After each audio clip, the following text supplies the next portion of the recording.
Salut, salut. Euh, je... je te fais une petite vidéo, elle est rapide celle-là, parce que je voulais réagir un petit peu.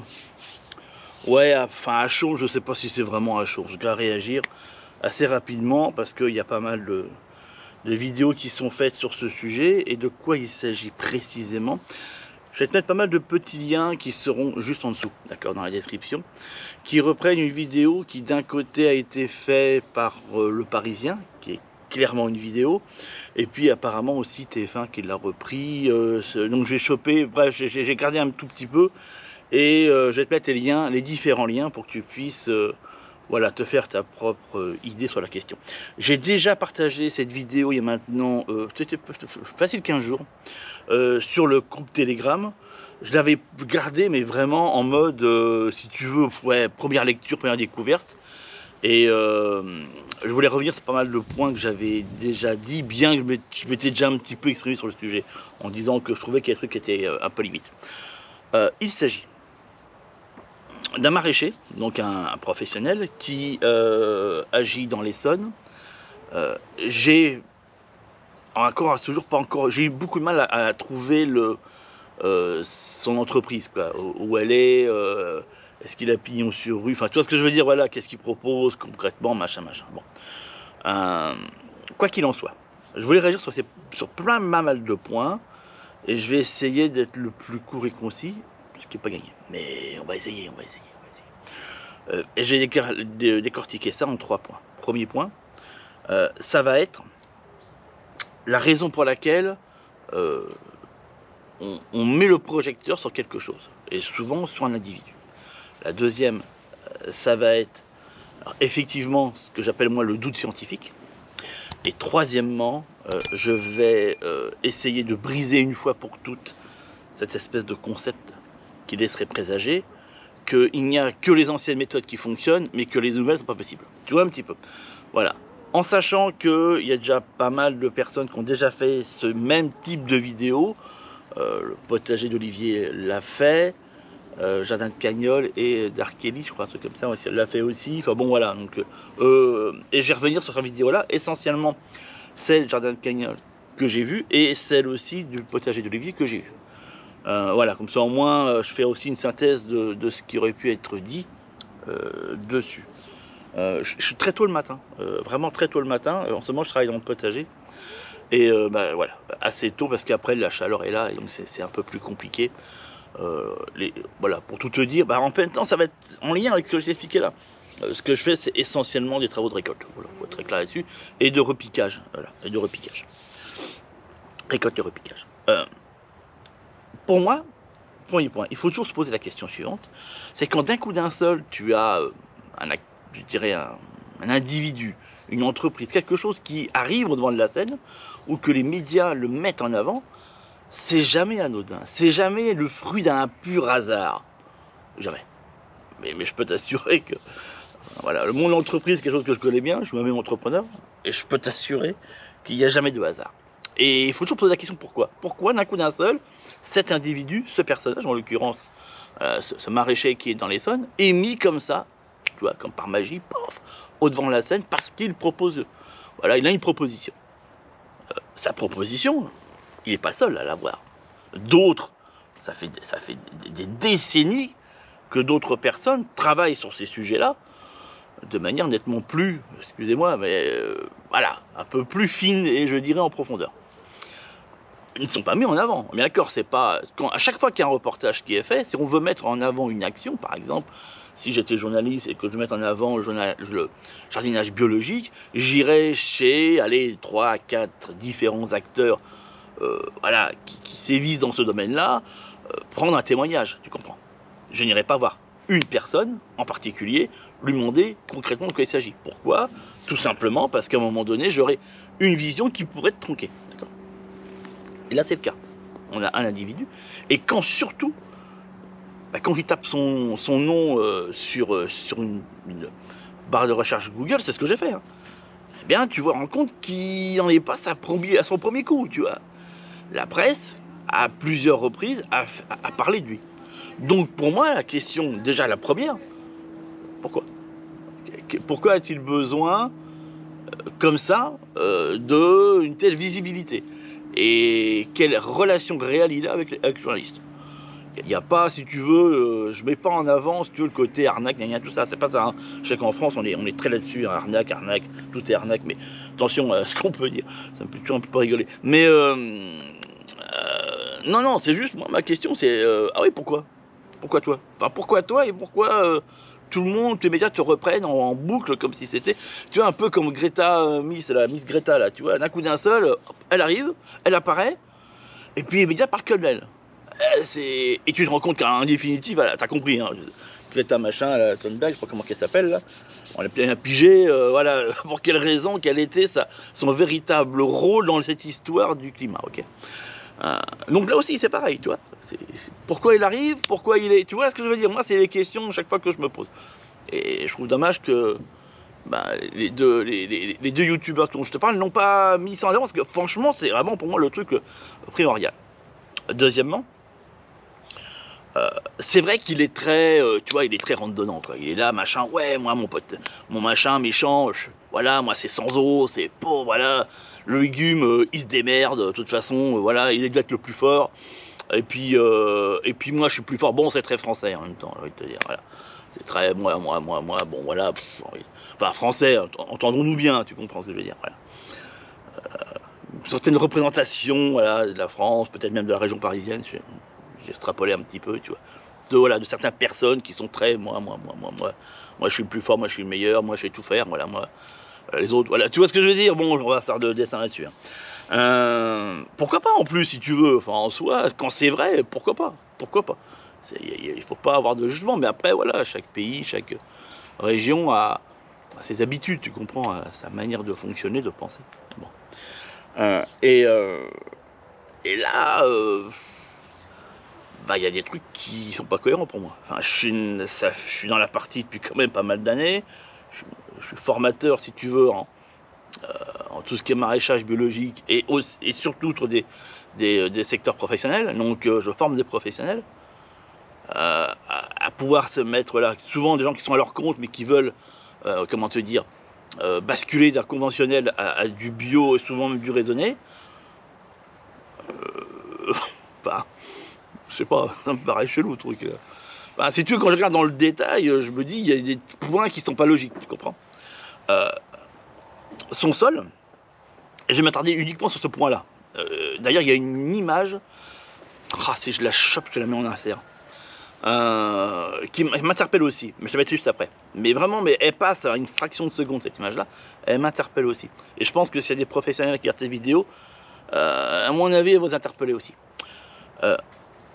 Son sol, quand tu le regardes, alors ça va être qu'une première lecture, hein, parce que faudrait aller détailler ça. Pour moi, il a une couleur et une texture qui s'approche de ce que j'appelle moi des terres qui sont argilo-calcaires. Donc des terres lourdes, si tu vas à la base. On a vraiment deux types de sols, enfin il y a plein de types de sols, mais on a deux catégories qui se ressortent. D'un côté, je dirais les argiles, des terres lourdes, et des terres plus légères dans les sableux limoneux, tu vois, un petit peu là. Effectivement, les terres argileuses ont un grand intérêt, même si elles sont souvent décriées par beaucoup de jardiniers, comme les terres pourries, c'est dégueulasse, matériaux argileuses, mon Dieu, quelle horreur. Non, absolument pas. Au contraire, les terres argileuses sont des terres très lourdes, effectivement, dans lesquelles tous les variétés végétales ne s'y retrouvent pas forcément, mais beaucoup s'y retrouvent. Mais elles ont un avantage énorme, et aussi un énorme inconvénient, mais elles ont un avantage énorme, c'est qu'elles ont un pouvoir de rétention d'eau assez important, à partir du moment où elles sont maintenues en humidité. Le problème de ces terrains-là, d'un côté, toi, tu as ce côté positif, qui fait que ça fait des réserves de flotte assez importantes dans lesquelles les racines vont aller se mettre. Et en plus, vont se figer dedans. Inconvénient, c'est qu'à partir du moment où tu as un sol argileux à nu, ce qui est le cas, et qui est mis face à des rayons de soleil, donc à de la chaleur, à de l'évaporation, tu formes une croûte. Cette croûte, si tu ne la casses pas, inévitablement, tu formes une plaque, et cette plaque, elle devient perméable. Et là-dessus, surtout sur les parties supérieures, t'as rien, c'est compliqué, tu vois. Les racines, la plante ne sait pas progresser là-dedans. C'est du roc, tu comprends bien. Donc tout ce qu'elle peut faire, c'est essayer dans les interstices, dans les fissures, d'aller caler ses racines là-dedans, mais bon, souvent, c'est pas le mieux du mieux, tu vois ce que je veux dire. Donc très souvent, elles sont en souffrance. D'ailleurs, je te mets l'insert d'image et j'essaye de te montrer mes plants, mes feuilles de tomates. Attends, regarde.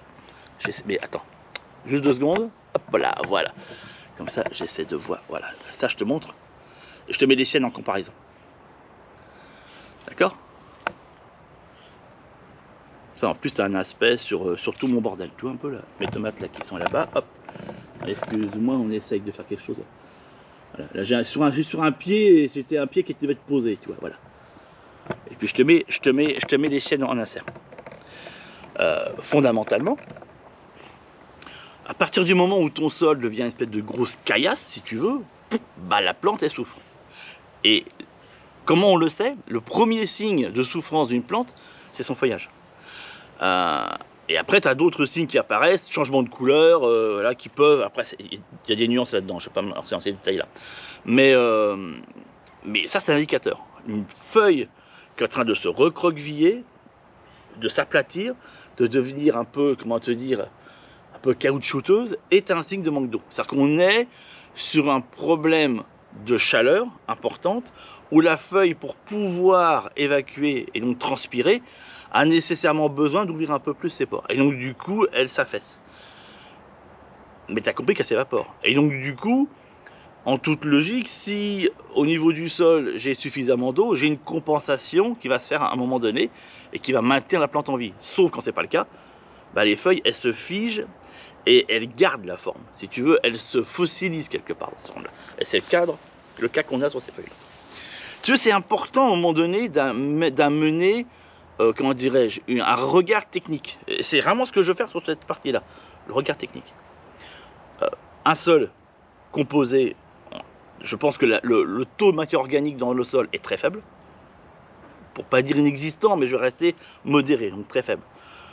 Uniquement organique, avec des plantes qui sont mises quand même assez espacées, en définitive, je trouve.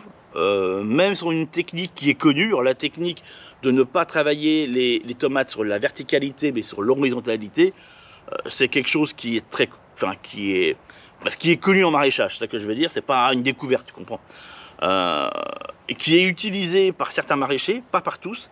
L'avantage, effectivement, c'est que ça permet d'avoir une place sur le sol, et donc d'éviter, si tu veux, comment expliquer ça, d'éviter que tout le travail de ce que je fais moi, toi, de mettre les piquets, de les agrafer, de tutorer tout ce bazar-là, ça prend du temps, ça nécessite du personnel. Le fait de les laisser traîner au sol, ça t'évite ce problème-là, donc ça te fait gagner pas en rendement, mais en tout cas en masse salariale et en heures, si tu veux. Voilà, donc quelque part, logiquement, tu es censé augmenter ta rentabilité. Là, je suis vraiment technique, hein, mais logiquement. Inconvénient, c'est comme ils sont au ras du sol quand ils se mettent à flotter, t'as compris, c'est des plantes qui tapent le milieu. Enfin, ça, c'est si tu veux, c'est le putain d'inconvénient qu'il y a. C'est que tu es quasi certain en mi-saison d'avoir tous tes plants en milieu. Donc, ça te nécessite de travailler du traitement préventif. Enfin, je vais te dire, toutes les expériences qui ont été faites sur ces principes-là, c'est quasi inévitable. Sauf, peut-être que c'est là justement où est la particularité, sauf quand tu as des étés très peu pluvieux, voire pas pluvieux du tout. Mais à un moment donné que ça va devenir pluvieux, autant te dire que tout est au ras du sol. Et la flotte, dès qu'elle va tomber, elle va regrimper, les pieds vont baigner là-dedans. Le résultat, il n'y a pas besoin d'aller très loin, tu comprends? D'autant plus qu'on est sur un sol très argileux et en plus très sec. Je te donne l'expérience, c'est très simple. Tu prends un sol sec non couvert qui a duré tout l'été, dans lequel tu mets de l'eau dessus. Qu'est-ce qui fait de l'eau? Elle ruisselle, et dans les creux, elle fait un petit lac. Imagine des pieds de tomates qui baignent dans des flaques, en fait, si tu veux. Voilà, c'est ce qui se passe. Malgré tout, cette technique est très intéressante, mais il faut être conscient que dès qu'il va flotter, tu as tous tes pieds de tomates qui baignent dans l'eau. Donc ça te nécessite, mine de rien, du griffage, afin de décompacter la croûte de surface pour éviter ces problèmes-là. Bon. Donc du coup, je sais pas si tu es gagnant dans l'histoire, mais en tout cas, c'est ma chaîne, comme d'hab, c'est un point, tu vois, qui est important. Comment dirais-je, d'autant plus que quand ils creusent la terre, on se rend compte rapidement que en fait sa terre n'est pas sèche sur la surface, mais elle est même sèche en profondeur. En fait, si tu veux, techniquement, comment on sait comment on maintient les arrosages? Il y a deux techniques pour ça. Premièrement, c'est connaître le rendement d'une plante et ses besoins en eau. Généralement, quand on est sur du maraîchage, pas de grande intensité, mais quand même, voilà, on est regardant sur l'eau qu'on va utiliser. Et donc, du coup, on va calculer comment te dire, les arrosages, en tout cas la quantité d'eau qu'on va mettre dans les sols par rapport au nom de la plante, pour éviter de faire du surdosage, parce que bon bah voilà, c'est du rendement, bah, c'est des sous en moins, et à la fin tu finis par voilà, par crouler ta baraque avec des conneries comme ça. Bon, donc tu es plus juste, d'accord. Aujourd'hui il y a des comment te dire, des calculateurs qui permettent de pouvoir le faire et de mettre le juste arrosage, surtout quand tu as des champs, voilà, c'est géré par satellite. Bon bref, je ne vais pas rentrer dans des détails très très techniques, mais disons qu'il y a une facilité aujourd'hui technologique qui permet de pouvoir le faire, où ça te dit, voilà, tu envoies sur ton champ tant de litres d'eau, voilà, au mètre carré, et puis la machine est programmée, ça envoie tout le bordel, tu vois ce que je veux dire. Bon, tu n'as plus comme avant à devoir te prendre la tête avec ton jet d'eau, c'est fini, tu comprends.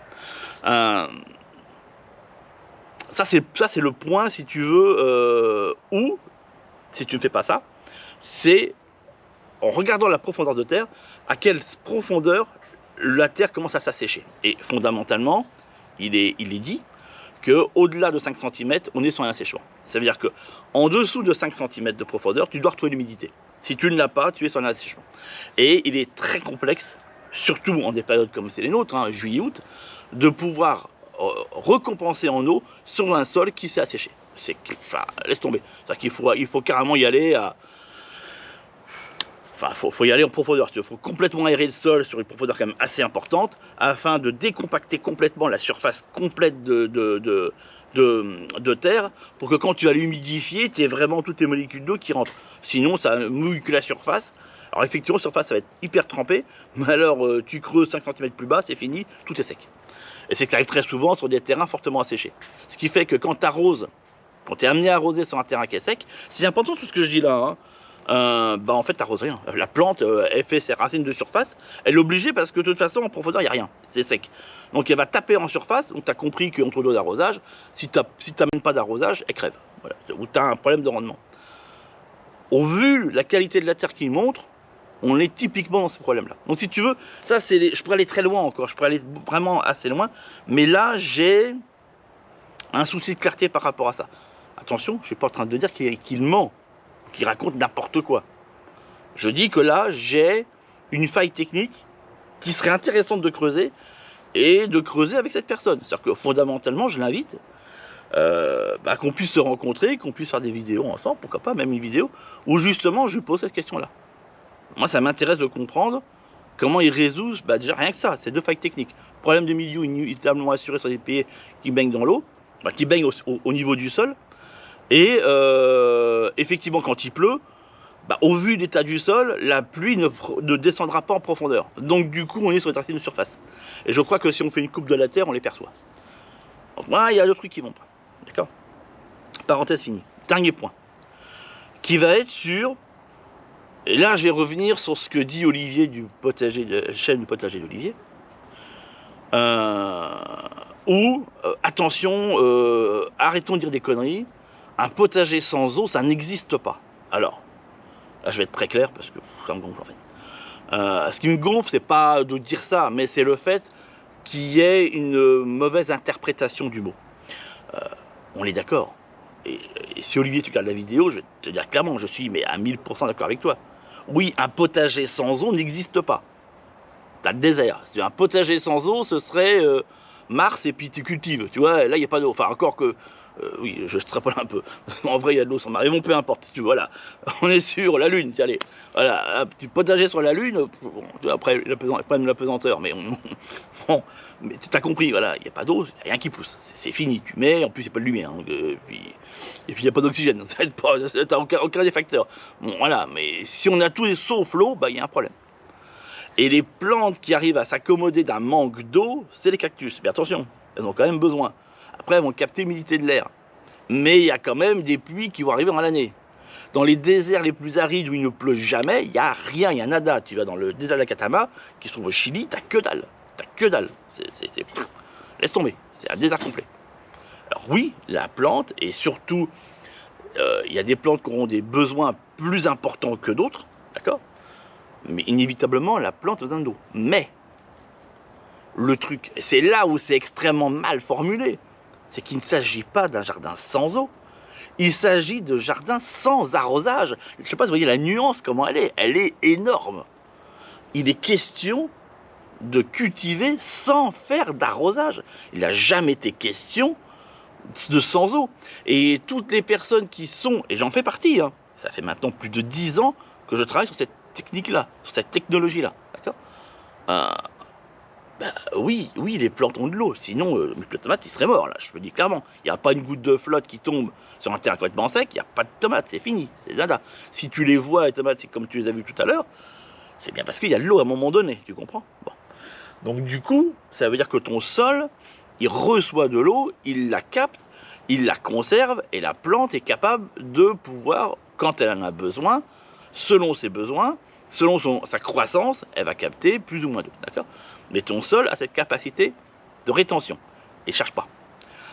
La capacité de rétention d'un sol, elle est due à sa densité organique.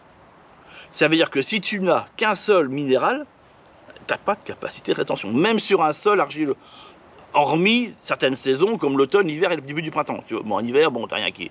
Voilà, après c'est automne et début, enfin, je dirais mi-automne et début du printemps. Après c'est fini, on arrive dans des périodes un peu plus chaudes, il pleut beaucoup moins, la chaleur arrive. Si t'as pas mis, si t'as pas ce, comment dirais-je, ce principe-là en place, de sol vivant, c'est fini, ta terre pour arroser. Et à un moment donné, tu peux pas. Et c'est ce qui se passe dans la majorité des jardiniers et même des professionnels. Ils arrosent, ils ne peuvent pas faire autrement. Le fait de pouvoir faire autrement, c'est parce que j'ai compensé techniquement. Et tu composes avec un sol vivant. Et en l'occurrence, un sol qui a une densité organique, qui va se composer de matière organique en décomposition et finir à avoir par un humus. Mais ça, comment dirais-je, le Jardin Canyon, il explique très très bien. Okay, cette principe-là. Et il est réel, si tu veux, c'est des choses, aujourd'hui, maraîchage sur sol vivant, c'est pas une chimère, c'est une vraie institution, c'est des chercheurs, enfin, si tu veux, il y a des choses qui sont faites, des recherches qui sont faites, des expérimentations qui sont faites en plein champ. Enfin, le maraîchage sur sol vivant, c'est pas n'importe quoi.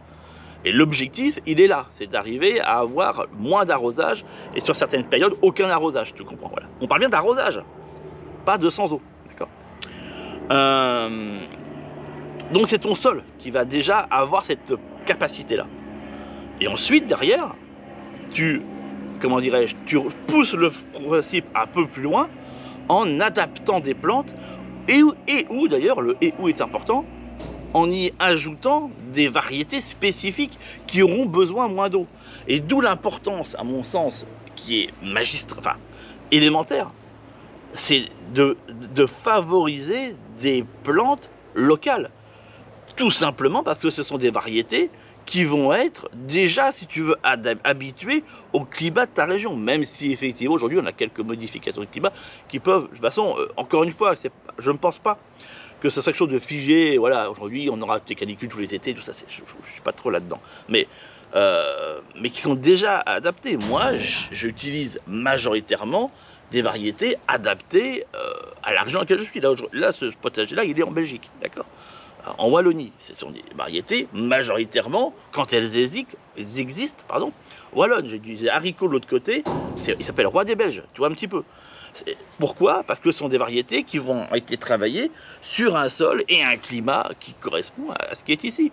Ça veut dire des étés effectivement plus ou moins secs, avec quand il pleut, c'est des pluies d'orage, on en a eu il n'y a pas très longtemps là. Des soirées assez fraîches, des après-midi très chaudes et un retour à la fraîcheur en saison très rapide. Donc si tu veux, les saisons chaudes sont très courtes en définitive. Mais malgré tout, il fait une vingtaine de degrés à peu près 6 mois par an, ce qui est pas mal. Donc c'est des variétés qui sont spécifiques, mais dans un climat fortement humide. Cette année, ça prouve être moins humide que les autres années, mais mine de rien, voilà. Et donc mes pieds de tomates sont aussi adaptés à ça, à cette humidité ambiante, si tu veux. Ce qui ne serait absolument pas les mêmes variétés pour quelqu'un, par exemple pour Olivier qui est dans le sud de la France, qui pour lui, mes graines de tomates ne seraient absolument pas adaptées à son climat. C'est pas possible, tu vois, parce que il pleut pas, l'humidité n'est pas présente. Enfin, si tu veux, c'est une autre considération. Donc là, on a des variétés locales plus adaptées. je dirais, à des longues périodes de sécheresse, mais qui ont toujours besoin d'eau. Tu vois un petit peu la nuance. Donc, dans ce principe-là, pour moi, il ne s'agit pas d'un jardin sans eau, mais bel et bien d'un jardin, on va limiter les arrosages dans un objectif, on parle bien d'objectif, d'atteindre le non-arrosage, c'est-à-dire ne jamais arroser du tout. Et il y a des années où moi j'y arrive, il y a des années où moins, et les périodes dans lesquelles j'amène des arrosages sur mon potager, ce n'est que juillet-août. Le reste de l'année, je n'amène aucun arrosage. Je tiens quand même à le préciser. D'autant plus que sur le jardin que j'ai en France, je n'ai pas d'eau. C'est-à-dire que la réserve d'eau que j'ai pour arroser un potager d'à peu près 200 mètres carrés, en termes de surface complète, c'est 250 litres de flotte. Donc tu te doutes bien, c'est pas avec ça que j'arrose. C'est impossible. T'as fait un tour de machin, c'est fini, ta cuve elle est vide. Donc ça me sert juste pour les semis, tu comprends? Donc il a fallu que je développe forcément une technique qui permette de me passer de ça. Et donc, c'est la raison pour laquelle j'ai mis en place tout ce principe-là. Mais je m'appuie sur des travaux, et il y a des choses qui sont continues de l'autre côté, sur lesquelles je m'appuie aussi. J'espère que mes vidéos servent aussi, si tu veux, à enrichir toute cette base de données-là.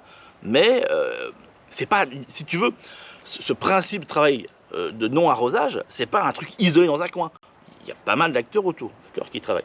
Et je pense, et je vais finir là-dessus, que c'est extrêmement important parce que n'oublions pas que l'eau est, enfin, sur la planète, elle n'est pas disponible partout. Alors je parle au niveau de l'eau potable, tu connais le concept. À part dans les pays les plus, je dirais, comment dirais-je, j'allais dire industrialisés, mais c'est pas un bon terme. Où là l'eau potable est disponible, il y a beaucoup d'endroits là où il n'y a pas d'eau potable disponible, faut te démerder pour faire de l'eau potable, d'accord. Donc c'est vraiment une denrée qui est particulière, et il y a bien des endroits où il y a des sécheresses complètes, il n'y a pas d'eau, il n'y a même plus d'eau du tout. Donc on est bien d'accord qu'on est sur quelque chose qui est assez précieux. Et on nous fait bien comprendre d'ailleurs. Et on voit bien aussi que les sécheresses qui commencent à arriver aujourd'hui, les médias s'en emparent, les politiques s'en emparent, et la preuve en est, hein, on a pas mal de départements en France, essentiellement qui partent, dans ce que j'ai vu, de la Lorraine, Alsace-Lorraine, et qui redescendent vers l'Aquitaine, d'accord, une sorte de diagonale comme ça, sur laquelle ces départements ont carrément enclenché des plans sécheresse. Il y a même en Belgique, hein. C'est pas hallucinant, tu te dis, il pleut tout le temps ici. Il y a quand même des communes où il y a un plan sécheresse, tu vois, il n'y a pas d'eau. Donc, tu comprends, dans ces concepts-là, faut bien comprendre que je pense qu'il est ultra prudent de commencer à mettre en place des systèmes qui vont les compenser. Parce que, regarde, j'ai un des abonnés là qui est sur les nouveaux autonomistes, qui m'envoyait un article et qui mettait, lui, il est dans les Alpes. Hein. Thierry, si tu vois la vidéo, je te salue au passage. Et cet article, il disait quoi? Interdiction d'arroser vos potagers. Par contre, vous pouvez remplir vos piscines. C'était absolument hallucinant, mais bon, bref.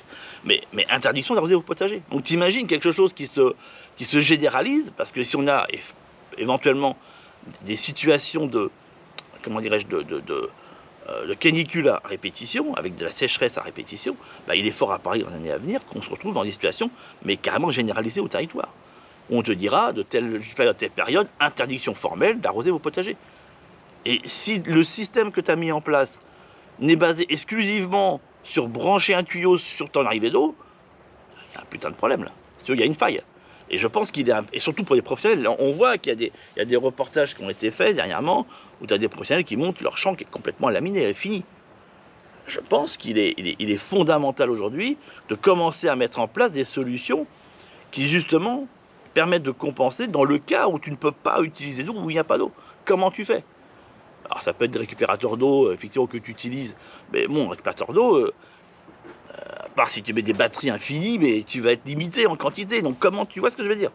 Et je pense que ces techniques comme celles que je mets en place, et que d'autres mettent en place, qui font appel à ce que j'appelle moi du maraîchage sur sol vivant, et fait partie des techniques qui amènent cette solution-là. Je pense qu'il est fondamental qu'on soit de plus en plus à les expérimenter, à les mettre en place, afin de faire évoluer vers ça. Parce que je crois que c'est comme beaucoup de choses. Il y a un moment donné, tu as du choix, puis à un moment donné, tu n'en as plus. Et je pense qu'il est prudent d'avoir travaillé ça largement en amont, ce qui fait que le jour où tu n'as plus le choix, tu n'es pas impacté, tu comprends. Tu te dis, ouais, ok, m'en fous, moi, mon système, il est rodé, si je peux pas arroser pendant telle période, ouais, j'aurai un peu moins de rendement, ce qui est clair. Si je ne l'arrosais pas pendant l'été, est-ce que tout crève? Pas forcément, mais j'aurai beaucoup moins de rendement, ça c'est une évidence. Voilà, et surtout que j'arrose pratiquement rien, enfin si tu veux, sur l'été, je vais peut-être arroser sur 2 mois, peut-être arroser 4 fois, tu vois. Et là, je vais te dire, en juillet, j'ai arrosé pot de balle, que dalle. Et en août, là, on est pratiquement mi-août, j'ai fait un arrosage la semaine dernière quand il y a eu, voilà, et c'était le jour le plus chaud, il faisait 36 et quelques, et effectivement, j'ai fait un arrosage à ce moment-là. Parce que là j'avais un assèchement qui commençait à devenir plus profond. Donc je voulais pas passer, encore une fois, c'est des barrières si tu veux. Passer cette barrière-là et conserver, si tu veux, maintenir ce stock. Et donc j'ai fait un arrosage. La majorité des jardiniers qui m'entourent, qui sont sur les sols à nu, arrosent tous les soirs. Tu vois. Donc je pense qu'à un moment donné, c'est loin d'être bête d'aller vers ça et de les expérimenter, de les mettre en place. Ce qui fait que le jour où ça arrive, t'es serein, t'es peinard, quoi. T'as pas à te prendre la tête. Hein. T'es pas en panique à dire putain, je peux pas t'arroser, tout crève, qu'est-ce que je fais? Merde, merde, merde, merde. C'est le principe de la cigale et de la fourmi, hein. Je te fais pas le dessin. Je pense que c'est prudent. Et je sais que le principal problème qu'on va rencontrer, c'est la résistance au changement. C'est normal, si tu veux, quand ça fait 20 ans, 30 ans que tu jardines d'une certaine manière, tu as toujours fait comme ça, tu te dis, vas-y, qu'est-ce que j'allais m'emmerder à changer mes techniques, elles marchent très bien, c'est bon. Puis ça t'use à rapprendre des trucs, à penser autrement.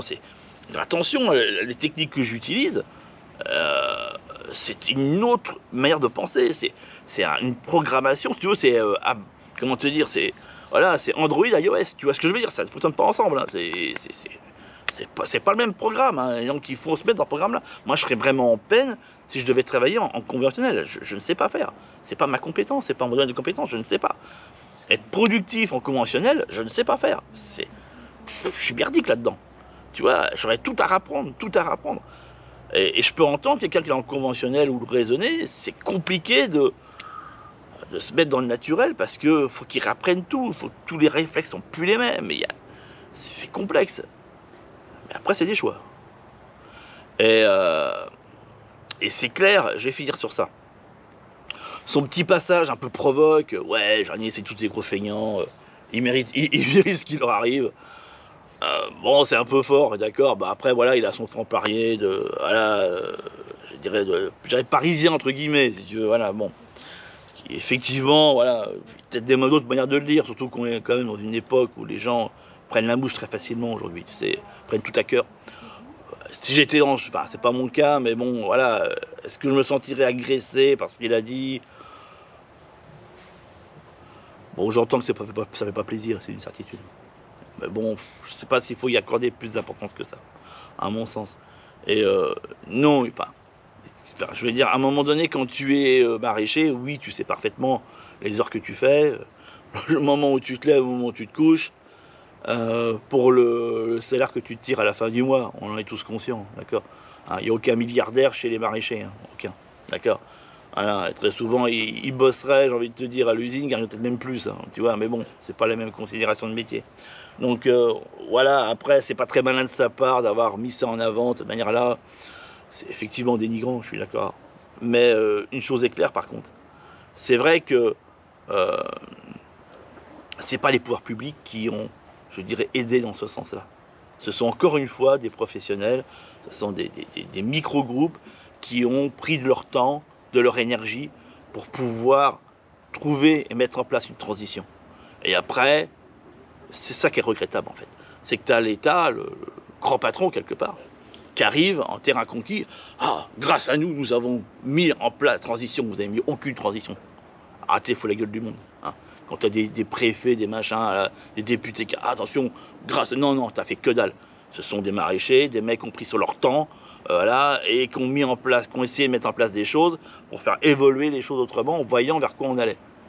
Tu vois, et après, c'est toujours pareil, tu vois, il y en a qui se revendiquent quelque chose qui ne leur appartient pas. Moi, c'est plus ça qui m'emmerde là-dedans. Mais, et pour les autres, ceux qui n'avaient pas la possibilité, le choix, je dirais même la formation, bah oui, tu prends les choses quand elles te viennent, quand elles t'arrivent, puis quand tu ne les sais pas ou que tu ne les connais pas, ou que, parce que c'est ça qu'il s'agit pour le monde professionnel, il faut être très clair là-dessus. Quel est ton interlocuteur, hormis l'État, hein, qui vient de prélever tes taxes? Bah, c'est tout ce qui gravite autour, ça veut dire les semenciers, et puis ceux qui te vendent les produits. Et eux n'ont aucun intérêt à t'expliquer comment faire un maraîchage sur le sol vivant. Ils n'en ont aucun, enfin, financièrement parlant, et comment ils vendent leurs produits après. Donc ils ont tout intérêt à t'entretenir, à te maintenir là-dedans. Alors moi c'est pas Feignant que je dirais, c'est... je dirais tu peux pas être partout, tu vois, tu fais confiance quelque part, voilà, tu bosses toute la journée dans les champs, les nanas. Puis t'as un gars, quand il arrive pour te proposer quelque chose, il te dit « Ah, t'as ce problème-là, mais j'ai une solution, t'inquiète pas, c'est ce produit-là. Vas-y, mets ce produit, vas-y, hop, c'est bon, t'inquiète, ça passera. » Il va pas t'expliquer comment mettre en place un sol vivant pour éviter d'utiliser ton produit. Tu vois ce que je veux dire? C'est lui, enfin, pour moi, le principal responsable, bah, c'est ce commercial, quelque part, qui lui, enfin, en même temps, est là pour vendre des produits, tu comprends? Il est pas là pour t'expliquer comment faire du bio. Hein. Voilà, il est là pour vendre sa cam. Hein. Et c'est tout ce modèle-là, si tu veux, pour moi, qui est... voilà, s'il y a un truc à critiquer, c'est ce modèle. Mais c'est ce modèle dans sa considération, si tu veux. T'as le professionnel sur le terrain qui met en place des trucs, on lui renvoie un machin, il le met en place. Est-ce qu'il a du temps pour y réfléchir? Il l'a pas forcément, si tu veux. Quand t'es dans le bain, t'es dans le jus, t'es dans le jus. Hein. Alors, certains l'ont, d'autres l'ont pas, et ceux qui l'ont, effectivement, se disent « Ah mais non, on va faire autrement. » Mais attends, ton produit, j'en ai pas besoin. À un moment donné, regarde, là, j'arrive très bien à le faire sans ton produit. Donc, j'essaie de me vendre de la merde depuis un moment, j'ai compris. Enfin, tu vois ce que je veux dire? Bon, c'est pas évident. Mais encore une fois, je pense que c'est ceux qui sont à critiquer, ça va être pour moi les pouvoirs publics qui essaient chaque fois de se ramener la couverture vers eux en disant que grâce à nous, nous avons... Non, vous n'avez rien du tout. Vous n'avez rien du tout. À part foutre des chèques et des subventions, voilà, c'est généralement c'est à ça qui ça. Et puis quand un truc arrive à se généraliser un peu, ah, ça peut, tu vois, quand ils y voient un intérêt électoral, alors là tout de suite, tu vois, on va reprendre le truc. Et c'est ma conclusion. Du coup, pourquoi on voit beaucoup ce monsieur? Est-ce qu'il n'y aurait pas derrière un truc à creuser? Est-ce que fondamentalement, surtout connaissant le Parisien, que je pourrais disséquer le Parisien aussi, hein, dans son principe, dans sa déontologie médiatique, je pourrais. Hein. Est-ce que justement, il n'y a pas un certain enjeu politique derrière à justement mettre l'accent, la lumière sur ce personnage par rapport à cette situation, qui est la sécheresse, machin. Tu vois ce que je veux dire? Moi, ce qui m'inquiète dans ce reportage, c'est plus ça. Après, le reste, il y a peut-être incohérences techniques qui seraient à résoudre, mais moi, c'est surtout ça qui me dit pourquoi? Pourquoi lui? Tiens, pourquoi c'est pas... Tu vois, Jordan Cagnol qu'on va aller interviewer. Tiens, pourquoi c'est pas Pascal Poul qui fait des... Justement, depuis pas mal d'années, voilà, qui fait ses graines, machin, sur un jardin, sans arrosage et pas sans eau. Hein. Tu vois, attention, la nuance est énorme. Il n'y a pas que lui, il y en a d'autres. Hein. Il y en a plein d'autres. Pourquoi c'est pas eux qu'on a été interviewés? Alors, c'est comme des années qu'ils bossent dessus. Hein. Ok? T'as Franck Datier qui bosse pas mal d'éléments aussi concernant... la permaculture, et tu vois, et il y a des choses intéressantes à raconter hein, aux Parisiens. Pourquoi c'est pas des gens comme ça qu'on va interviewer? Pourquoi c'est lui? Moi, à chaque fois qu'il y a quelque chose qui... Moi, c'est ça qui m'intéresse, moi. Voilà, c'était mon petit grain en supplément. Ça fait une vidéo de plus, hein, tu vois, sur ce sujet-là. Bref, voilà. Je te donne rendez-vous dans une autre vidéo, et puis, bah, très vite. Ciao, ciao.